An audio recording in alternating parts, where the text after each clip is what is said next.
बिल्कुल नहीं है कि आपको बिल्कुल जीरो ही करना पड़ेगा तब जाके आपके अच्छे नंबर आएंगे। एग्जामिनर खुद सोचता है कि हाँ बच्चा पढ़ने वाला है, कोई प्रेशर लेने की जरूरत नहीं है। अगर तुम इस साल क्लास 10th का एग्जाम देने वाले हो, बोर्ड एग्जाम्स देने वाले हो, तो यू मस्ट नो कि यार इस साल भी 2 बोर्ड एग्जाम्स होंगे। अब क्योंकि 2 बोर्ड एग्जाम्स होंगे, 2 बोर्ड एग्जाम किस तरह से होते हैं, क्या पैटर्न होता है, पहला वाला इजी होता है कि दूसरा वाला इजी होता है, किस तरीके की टफनेस लेवल होती है, और तो और सीबीएसई जो कॉम्पिटेंसी क्वेश्चंस लाता है ये पिछले साल भी थी। तो मैंने सोचा यार क्यों ना मेरे बताने से अच्छा एक ऐसा टॉपर हम ढूंढ करके लाए जिसने 2 बोर्ड एग्जाम्स दिए हो। इनफैक्ट पहले बोर्ड एग्जाम में he scored 99% marks and in the second board examinations he got 99.8 percentage। अरे गॉड, 19-20 का ही तो फर्क है बस।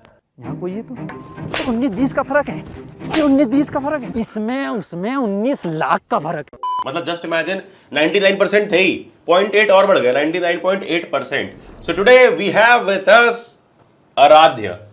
कैसे हो आराध्य? बढ़िया हो भैया। Thank you so much for coming. Last time हम मिले थे आपके घर पे, राइट? जी। इस बार मैंने आपको अपने घर पे बुला लिया है और यहाँ स्टूडियो में प्रॉपर इंटरव्यू हो रहा है। तो इस बार डिटेल में जानेंगे हर एक स्ट्रेटजी जो टॉपर छुपा के रखते हैं। In fact you guys won't believe कि मैंने इसके नोट्स तक मंगवा लिए हैं। मतलब तुम्हें मैं सब दिखाऊंगा कि किस तरह से टॉपर्स पढ़ रहे होते हैं चुपके चुपके। एक एक क्वेश्चन से शुरू करेंगे, बट उसके पहले अपने बारे में यार थोड़ा बताओ, और वो केबीसी वाली चीज बताओ, क्योंकि लास्ट टाइम भी बहुत सारे स्टूडेंट्स पूछ रहे थे कि केबीसी का क्या कनेक्शन था। अच्छा, तो hello, I am Aradhya Gupta and I went to KBC in 2021 when I was in class 6 and I won 12.5 lakhs sitting in front of Amitabh Bachchan। Okay. अब मम्मा थोड़ा बहुत डांटती हैं तो सॉरी कह देता हूँ, लेकिन फिर वही करता हूँ।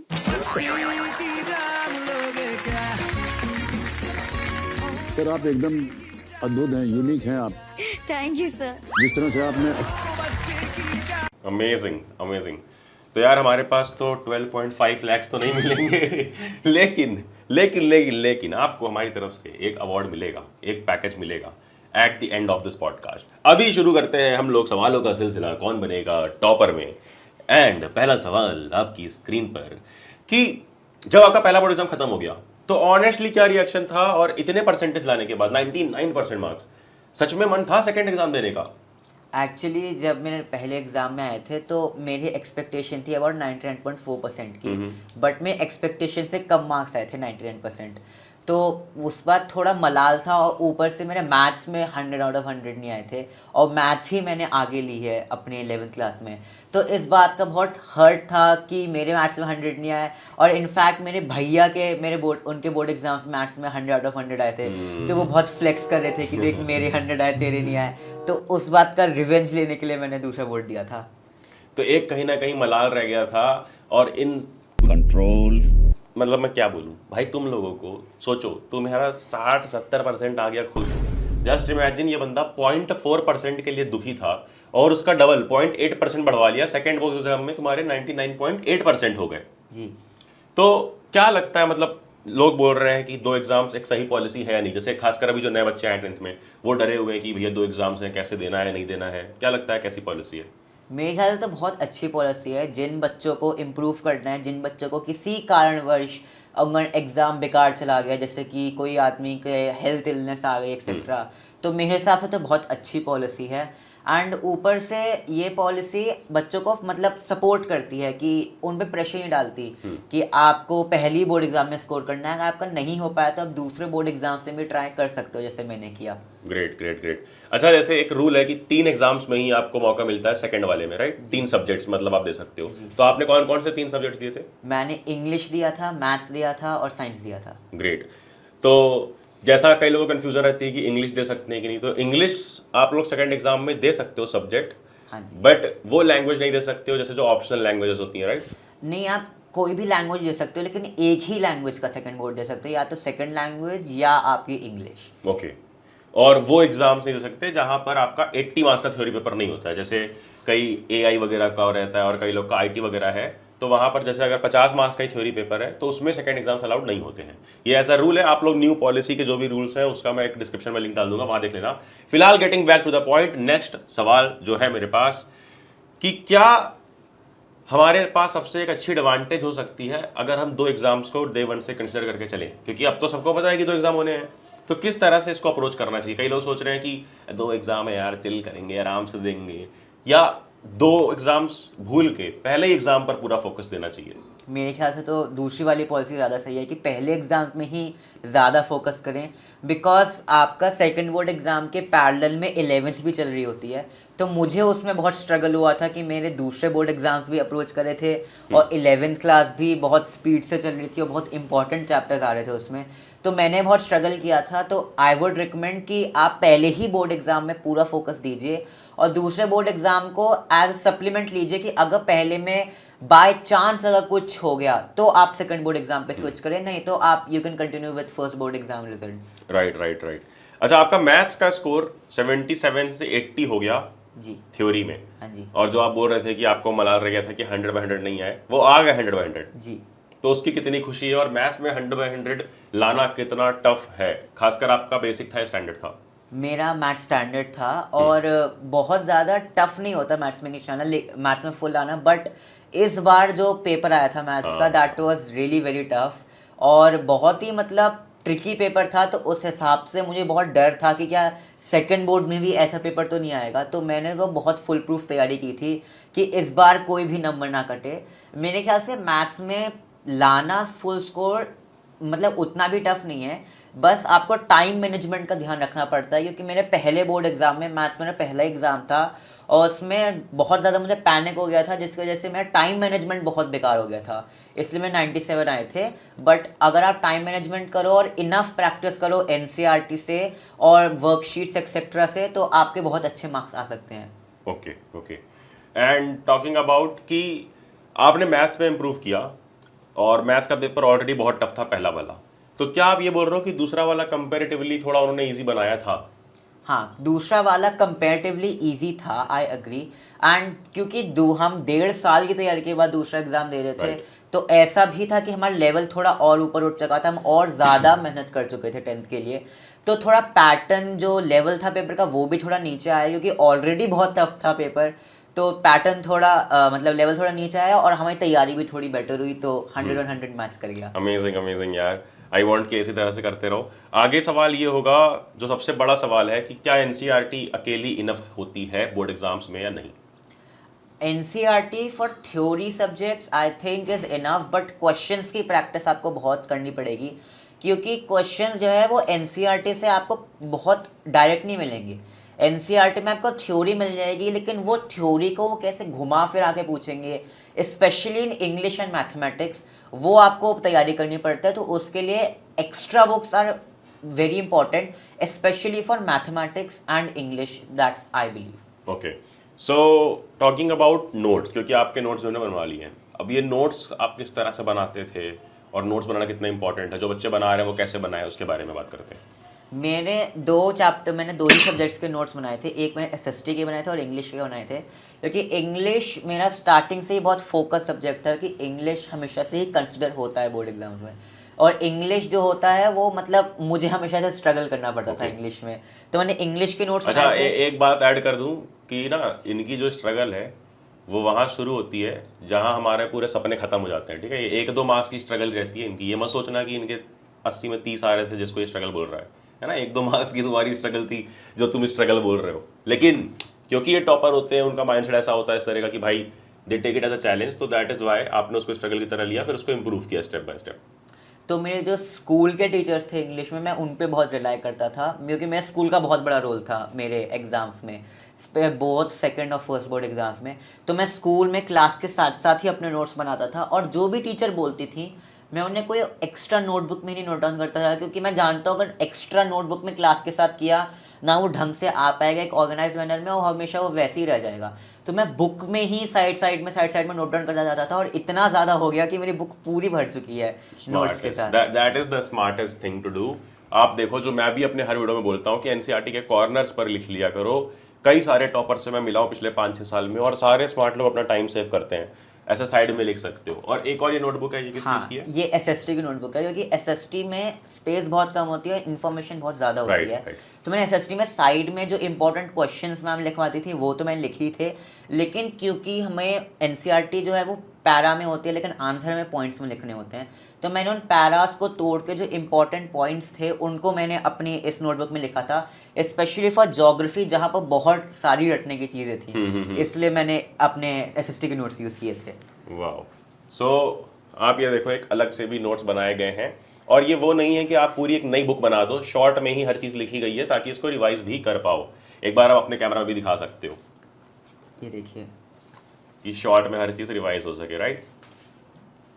अच्छा, अभी जो हम बात कर रहे थे, जो आप बोल रहे थे कि English was a struggle kind of subject, तो उसमें सेकंड अटेम्प्ट के बाद भी 96 स्कोर रहा।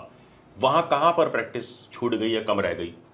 क्योंकि इंग्लिश में मैंने स्टार्टिंग में मतलब फ्लो होता है एक आंसर्स का, जैसे हमारे जो टीचर कहती थी कि आपको हर आंसर्स के बीच में एक दो अच्छे वोकेबलरी वर्ड और ट्रांजिशनल फ्रेजेस का यूज़ करना है और वैल्यू पॉइंट्स होने चाहिए। तो मैंने फर्स्ट बोर्ड एग्जाम में तो उसकी बहुत प्रैक्टिस की थी, मैं नोटबुक्स भर दी थी आंसर से।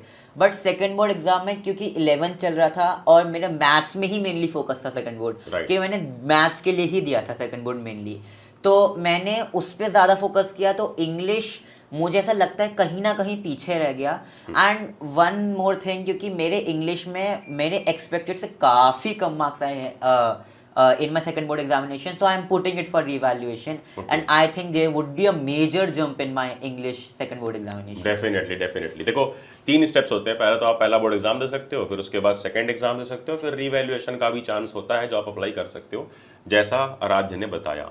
अच्छा, एक चीज़ जो बड़ी इंपॉर्टेंट है, जो सवाल मैंने नोट भी कर रखा है, कि जो अब कॉम्पिटेंसी क्वेश्चंस आ रहे हैं इनको आप कैसे अप्रोच करने वाले थे या किस तरह से अप्रोच किया पहले एग्जाम में भी दूसरे एग्जाम में भी, क्योंकि सारे जगह पर इसी की चर्चा है।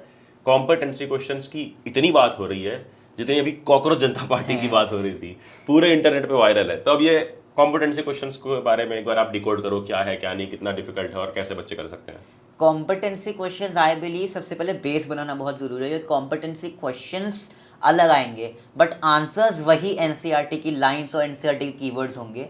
तो मेरे ख्याल से सबसे पहले एनसीईआरटी एकदम बाय हार्ट होनी चाहिए, और उसके बाद जो सीबीएसई का मटेरियल, जैसे सीबीएसई ने खुद 2-2 पीडीएफ निकाल रखे हैं हर एक सब्जेक्ट के जिसमें कॉम्पिटेंसी बेस्ड क्वेश्चन है, लेकिन वो पिछले 2-3 साल से रिलीज नहीं हुए हैं। I think that is very important कि आपको सीबीएसई के पीडीएफ्स को रेफर करना चाहिए, क्योंकि वो सीबीएसई का खुद का मटेरियल है। तो यार मैं भी बता दूं और स्क्रीन पर मैं दिखा भी दूंगा सबको कि सीबीएसई के वॉल्यूम 1 और वॉल्यूम 2 2 पीडीएफ्स आ चुके हैं, आते थे मतलब बहुत पुराने ही हैं, वो 1-2 साल पुराने हैं, जो कि कॉम्पिटेंसी क्वेश्चंस के हैं। इसके बाद सीबीएसई का कोई लेटेस्ट पीडीएफ नहीं आया है, but as he is saying आप उनको प्रैक्टिस जरूर कर लेना एक बारी, क्योंकि वो वॉल्यूम 1 वॉल्यूम 2 में कॉम्पिटेंसी क्वेश्चंस ही भरे हुए हैं और ये सीबीएसई की साइट पे मिल जाएंगे, मैं लिंक भी डिस्क्रिप्शन में डाल दूंगा। उसके अलावा भी सीबीएसई के कुछ क्वेश्चन बैंक्स और कुछ अलग मटेरियल्स करके आते हैं, बट वो पुराने हैं तो भी आप यूज कर सकते हो। और बाकी क्योंकि ये एक प्रॉब्लम मार्केट में थी कि बहुत पुराने मटेरियल थे और नए मटेरियल नहीं थे, कोई ऐसा एक बुक नहीं मिला होगा, आप भी बहुत सारे बुक्स आप सॉल्व कर चुके हो ऑलरेडी, बट एक ऐसी बुक जो हम ढूंढते हैं, जैसा सीबीएसई का वो मटेरियल था जहां chapter by chapter wise competency question हो, खाली ना पीवाईक्यू हो, ना कोई और क्वेश्चन हो, ना उसमें एनसीईआरटी हो, ना एग्जाम्पलर हो, सिर्फ कॉम्पिटेंसी बेस्ड क्वेश्चन हो और उसके बढ़िया सॉल्यूशन हो। वैसी एक किताब हम सब ढूंढ रहे होते हैं, राइट जी। तो इसीलिए हमने इस साल लॉन्च करी है TYQ, और इसकी बारे में मैंने बात तुम सबसे ऑलरेडी बहुत बार कर चुकी है, मैंने इनको भी भेजा रिव्यू के लिए। आई होप ये बुक आपको पसंद आई होगी। हाँ, एक्चुअली मेरे को अगर ये बुक मिलती तो हो सकता है मेरे पहले बोर्ड एग्जाम में 100 आउट ऑफ 100 आ जाते मैथ्स में लेकिन कोई बात नहीं, जूनियर्स को मिल रही है, they should utilize it to do maths. एक बार आप बताओ इन्हें कि आपको सबसे इसमें अमेजिंग चीज क्या लगी। मेरे को सबसे अमेजिंग ये चलेगी chapter wise competency based question, क्योंकि मैंने काफ़ी बुक सॉल्व करी हैं और उनमें बहुत रटने वाले क्वेश्चंस होते हैं कि वर्ड, स्पेशली इन इंग्लिश, जो इवेंट्स पूछ लेते हैं कि इवेंट्स क्या हुए, जबकि एग्जाम में जो मेनली आता है वो आता है उन इवेंट्स से पीछे थॉट प्रोसेस क्या था, इमोशंस क्या थे, ये सब, और कंपेयर क्रोनोलॉजी ऑर्डर में अरेंज करो। यस बिल्कुल। और एसएसटी इन सब में डायरेक्ट रटने के क्वेश्चन अब कम आते हैं, कॉम्पिटेंसी ज़्यादा आते हैं, और वो बाकी सारे बुक्स में रटने वाले क्वेश्चन ज़्यादा थे, बहुत ओल्ड स्कूल टाइप। तो इस बुक में ये मुझे बहुत ज़्यादा खासियत लगी थी। बिल्कुल। अच्छा, एक चीज़ है, एक हमारा सेगमेंट है चैलेंज सेगमेंट, तो भाई चैलेंज हो ही जाए। एक रैंडम ऐसे मैं क्वेश्चन देता हूँ आपको उसका आंसर नहीं बताना है, बस आपको ऐसा गेस करना है कि ये आपको क्या लगता है, ये इजी क्वेश्चन है, मीडियम है या डिफिकल्ट लेवल का क्वेश्चन है, एज पर यू कि वो कैसा क्वेश्चन है। ठीक है, ऐसे मैं एक रैंडम ढूंढता हूँ और एक रैंडम क्वेश्चन देता हूँ एंड यू टेल कि ये किस टाइप का क्वेश्चन है। जैसे यहाँ पर जो क्वेश्चन नंबर 21 है, एक बार आप स्क्रीन पे दिखा देना अपने साइड से फिर। इस क्वेश्चन नंबर 21। हाँ, और फिर एक बार आप देख के बताओ।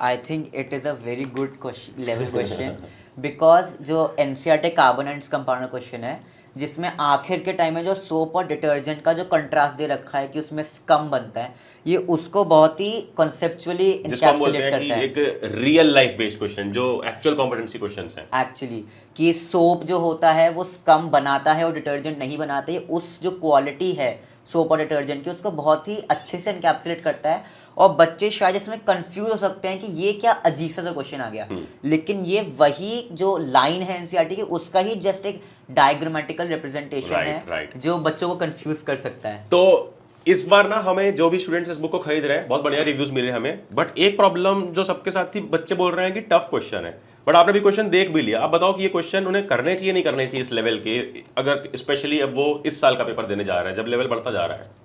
तो मैंने जब साइंस का पेपर दिया था, पहला board I think was good, but दूसरा board I feel it was tougher. Okay. तो अगर वो फर्स्ट बोर्ड और सेकंड बोर्ड टफर दे रहे हैं तो आई थिंक जो लेवल ऑफ साइंस और इंग्लिश सब है ये बढ़ता ही जाएगा। तो मुश्किल क्वेश्चंस हमें बिल्कुल करने चाहिए, क्योंकि इजी क्वेश्चंस और वो धीरे धीरे कम करते जा रहे हैं, क्योंकि वो ऑर्थोडॉक्स माइंडसेट से एक मॉडर्न माइंडसेट में जा रहे हैं जिसमें वो रट्टा छोड़ के एप्लीकेशन पार्ट पे जा रहे हैं। Right. तो I think these tough questions are a must. So यार टफ क्वेश्चंस करो आप, और ये मैं भी रिक्वेस्ट करूंगा। बाकी भी कई सारे अच्छे क्वेश्चंस हमने डाल रखे हैं, लाइक इसका आप क्वेश्चन 26 देखो एक बार कैमरा पे दिखा के। क्वेश्चन 26।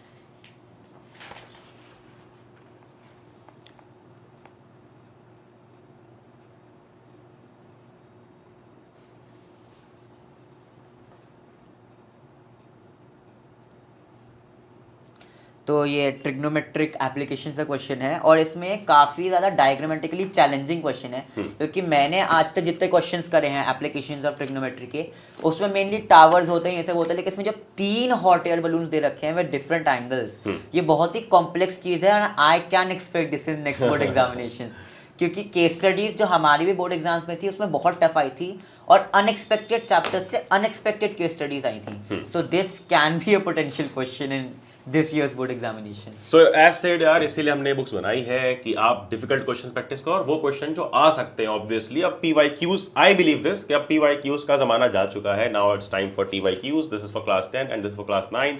अभी डिस्काउंट पे चल रही है, जा करके Amazon, फ्लिपकार्ट जहां मर्जी वहां से उठा लो। बट अगर हम अपने अगले सेगमेंट पे चले, वो बहुत इंपॉर्टेंट है, दैट इज अ यस और नो सेगमेंट। तो आपको मैं क्वेश्चन पूछूंगा, आपको सिंपली अपने कैमरा में यस और नो दिखा देना है, थोड़ा ऊपर उठा करके, Okay. जो भी आपका आंसर होगा। सबसे पहला, previous year questions are enough? I think previous year questions are not enough, because जब मैंने अपना मैथ्स और साइंस का एग्जाम दिया था तो मैंने देखा था कि मेरे मैथ्स और साइंस के मैथ्स के स्पेशली एग्जाम में there was no previous year question, और ना उसके पैटर्न का कोई क्वेश्चन था। उसमें बहुत ही डिफरेंट टाइप ऑफ क्वेश्चंस थे, और पूरे इंटरनेट पे एक तरह का डिबेट चल रहा था पहले बोर्ड एग्जाम्स के बाद। नहीं, काफी सारे टीचर्स PIL फाइल कर रहे थे, बहुत सारा चीजें हो चुका था, पूरा एक रिवॉल्यूशन आ गया था कि भाई इतना टफ पेपर क्यों दे दिया। और वही बच्चे बाद में जाके रिग्रेट कर रहे थे जो सिर्फ प्रीवियस ईयर क्वेश्चंस करके गए थे, बिकॉज सारे ही डिफिकल्ट और नए क्वेश्चंस थे, राइट? बिकॉज अगर आप बस प्रीवियस ईयर क्वेश्चंस पे रिलाय कर रहे हो तो दैट इज नॉट इनफ, क्योंकि आप बच्चे सोचते हैं कि हम प्रीवियस ईयर क्वेश्चंस रट के चले जाएंगे, उनका सोल्यूशन देके चले जाएंगे तो उसी पैटर्न पे क्वेश्चंस आ जाएंगे। लेकिन CBSE ने बहुत ही अनएक्सपेक्टेड खेला और इस बार बहुत ही नए तरह के क्वेश्चंस दिए, जिसकी वजह से बहुत ज़्यादा ही, मतलब मेरे को भी बहुत झटका लगा था कि ये कौन से नए टाइप के क्वेश्चंस आए हैं, खासकर पॉलिनोमियल और सरफेस एरिया वॉलन की जो केस स्टडीज थी। So I think they are not enough. आपको कॉम्पिटेंसी बेस्ड क्वेश्चंस और कंटिन्यूसली नए नए टाइप के क्वेश्चंस ट्राई करने चाहिए। बिल्कुल। So the next question is कि should we depend only on school, या बाहर भी चीजें ट्राई करनी चाहिए, लाइक यूट्यूब हो गया या कोचिंग हो गई या जो भी चीजें 10th में मैटर करती है? यस और no first? I think you can depend on school and I think you cannot depend on school also because बहुत mixed है. अगर Right. आपका स्कूल आपको enough material provide कर रहा है, आपको enough practice दे रहा है, तो आप स्कूल पे डिपेंड कर सकते हो with competency based questions and because जो YouTube टीचर्स को भी आपको अकाउंट पे लेना ही होगा बिकॉज जो YouTube टीचर्स पढ़ा रहे हैं वो मासेस को पढ़ा रहे हैं और मासेस को पढ़ा रहे हैं तो आपको देखना पड़ेगा कि वेयर इज मासेस क्या पढ़ रही हैं क्योंकि Right. CBSE पेपर जो है वो मासेस के लिए बनाते हैं नॉट फॉर समवन स्पेशल तो उसको भी अकाउंट पे लेना होगा लेकिन अगर आप इनफ प्रैक्टिस कर रहे हो स्कूल के टीचर्स आपको इनफ मटेरियल प्रोवाइड कर रहे हैं आपको सब समझ में आ रहा है तो स्कूल इज इनफ बट अगर school is not providing you quality time and quality material etcetera तो आपको यूट्यूब टीचर्स और कॉम्पिटेंसी बेस्ड क्वेश्चंस के लिए ऑफ कोर्स जाना ही पड़ेगा. बिल्कुल बिल्कुल. Now the next question is कि sample papers are mandatory, yes और no? That's a sure short yes because sample पे बहुत ज़्यादा मैंडेटरी होते हैं. जैसे मैंने अपने पहले भी बोला कि मेरे को मैथ्स में टाइम मैनेजमेंट की प्रॉब्लम आई थी जबकि मैंने मैथ्स के अबाउट 29 to 30 सैम्पल पेपर्स किए थे फ्रॉम माई साइड और स्कूल के अलग से 3 से 4 pre boards and half yearly exams और सैम्पल पेपर्स हुए थे. तो I think sample papers are very much mandatory क्योंकि आपको वो real exam point of view में आप कैसे आपका थॉट प्रोसेस चलता है उसके बारे में आपको बताते हैं खुद को और खुद के ही आंसर्स चेक करने आपको पता चलता है कि आप कहाँ गलती कर रहे हो आपको कहाँ इंप्रूव करना है. वरना अगर टीचर्स आपके आंसर्स चेक कर रही हैं तो आप उनको ज़्यादा सीरियसली नहीं लेते लेकिन खुद के लिए आप थोड़ा बेटर सोच पाते हो कि आपका कैसा चल रहा है परफॉर्मेंस आपको कहाँ का इंप्रूव करना है. Right right right, definitely. अच्छा, एक चीज़ और कि क्या फ्रेंड्स, सोशल मीडिया, डिस्ट्रैक्शन बिल्कुल जीरो करनी पड़ेगी तभी आपके मार्क्स आ सकते हैं, यस और no? I think no because मैं भी सोशल मीडिया चलाता था मैं भी अपने दोस्तों से बात करता था बिल्कुल. लेकिन ऐसा बिल्कुल नहीं है कि आपको बिल्कुल ज़ीरो ही करना पड़ेगा तब जाके आपके अच्छे नंबर आएंगे. आप दोनों को साथ में बैलेंस कर सकते हो बहुत आराम से लेकिन अगर आप कुछ फाउंडेशन कर रहे हो तो आपको थोड़ा सोशल मीडिया रिड्यूस करना पड़ेगा. वरना 10th के लिए आप अगर कॉम्पिटेंसी बेस्ड क्वेश्चन करो और कंसिस्टेंटली पढ़ाई करो. बहुत ही इंपॉर्टेंट है कंसिस्टेंसी. अगर आप कंसिस्टेंटली पढ़ाई करो तो आपके इजीली बहुत आराम से 95 प्लस आ सकते हैं लेकिन कंसिस्टेंसी बहुत ज़रूरी है. बिल्कुल बिल्कुल. And that is what I have to say to you too कि भाई class 10th is not that tough bro, है ना? इतना भी टफ नहीं है, मतलब आप इजीली कर सकते हो. बस ये है कि जैसा आपने बोला प्रिपरेशन आपकी फाउंडेशन वाली है. अगर आप आगे JEE नीट टारगेट कर रहे हो और उस लेवल का भी से पढ़ रहे हो तो आप डेफिनेटली थोड़ा अपने टाइम की वैल्यू करो बिकॉज आगे आप कंपटीशन में बैठने वाले हो. अच्छा, एक चीज़ और जो बहुत इंपॉर्टेंट 3 सवाल हैं. अब 3 सवाल के बाद ये पूरा रैप अप हो जाएगा बिकॉज यही 3 सबसे इंपॉर्टेंट सवाल हैं. कितने भी तुम टॉपर इंटरव्यूज देख लो ये 3 सबसे इंपॉर्टेंट होते हैं. सबसे पहला जिसमें है आपका सिलेबस किस मंथ तक खत्म हो गया था और आइडियली किस मंथ तक, नवंबर दिसंबर कब तक खत्म हो जाना चाहिए सिलेबस हमारा? एक्चुअली जब मैं अपने सीनियर्स से बात करता था अपने स्कूल में तो वो बहुत कहते थे कि नवंबर दिसंबर तक ख़त्म हो जाना चाहिए लेकिन आई वुड से मेरा तो बिल्कुल आखिरी देर तक सिलेबस चलता ही जा रहा था क्योंकि सिलेबस आप कितनी बार रिवाइज करो उतना कम है. मैंने SST कम से कम 4 बार NCERT reading and my notes की थॉरो जो याद करना है वो मैंने किया था लेकिन फिर भी मुझे लग रहा था कि चैप्टर्स डन नहीं है. आप कभी भी किसी चैप्टर को डन नहीं कह सकते, आपको सिलेबस लगातार चलता रहेगा. तो आई थिंक अगर आप मान रहे हो कि मुझे सब कुछ याद है और मैं इस चैप्टर को बिना पढ़े जाऊं तो मैं 90% मार्क्स ला सकता हूं इस चैप्टर के अंदर से. तो आई थिंक जनवरी मिड तक आपका सिलेबस कंप्लीट हो जाए not a very big task. मतलब कि आपको बहुत पैनिक होने की ज़रूरत नहीं कि मेरा सिलेबस जनवरी मिड तक खिंच रहा है, फरवरी मेरे बोर्ड एग्जाम्स हैं. ये नॉर्मल होता है. जनवरी मिड तक हो जाए तो बहुत आराम से आपके अच्छे नंबर आ सकते हैं. Okay okay. सो ऐसा कोई डेट नहीं है स्पेसिफिक एज अ रूल, आप अपने हिसाब से कर सकते हो, बस रिवाइज करते रहो. पेस पे डिपेंड करता है. बिल्कुल. तो सेकेंड सवाल हमारा इसी चीज़ पर डिपेंडेंट है कि आप रिवीजन कैसे करते थे, क्योंकि रिवीजन सही तरीके से करना. और कई सारे बच्चे आजकल इंटरनेट पर बहुत सारी बकवास सर्च कर रहे होते हैं कि एकदम कुछ क्रेजी ब्रेन हैक्स बता दो, कोई मम्मी का स्पेशल च्यवनप्राश बता दो कि ये खा करके, ब्रेड बटर खा करके कुछ भी ऐसा खा ले हम कि हमारा दिमाग अचानक से दौड़ने लग जाए. कई बच्चे ना, मुझे इतने अजीब कमेंट्स आते हैं. मेरा कमेंट भर गया था एग्जाम के पहले कि भैया अगर हम सिर्फ प्री बोर्ड से ही बादाम खाना शुरू कर दें तो बोर्ड एग्जाम तक हमारा ब्रेन हाइपर लेवल पे चलने लग जाएगा कि नहीं. क्या किया था कि जिससे आप भूलना कम कर गए थे? आई थिंक वो जो होता है वो एक रात की या एक महीने की मेहनत नहीं होती. जैसे मैंने बोला कंसिस्टेंसी बहुत ज़रूरी होती है. तो अगर आप फ्रॉम द वेरी स्टार्टिंग या मिड से आप कंसिस्टेंटली पढ़ना शुरू करो और कंसिस्टेंटली आप एनसीईआरटी की रेगुलर रीडिंग करो, जैसे आपके पीरियोडिक टेस्ट हो रहे हैं, हाफ ईयरली हो रहे हैं, उसके बाद प्री बोर्ड्स हो रहे हैं, तो आप कंसिस्टेंटली उनकी रीडिंग करो, उनके नोट्स बनाओ, उनके नोट्स को बार बार याद करो, जब तक याद करो जब तक आप बिल्कुल ही आपको ऐसा ना हो जाए कि मैं नोट्स को उल्टा रख दूँ तब भी मैं पूरे नोट्स वापस बना सकता हूँ अपने बस मेमोरी से। तो आप ऐसे लेवल तक पहुँच जाओ, कंसिस्टेंटली पहुँच जाओ।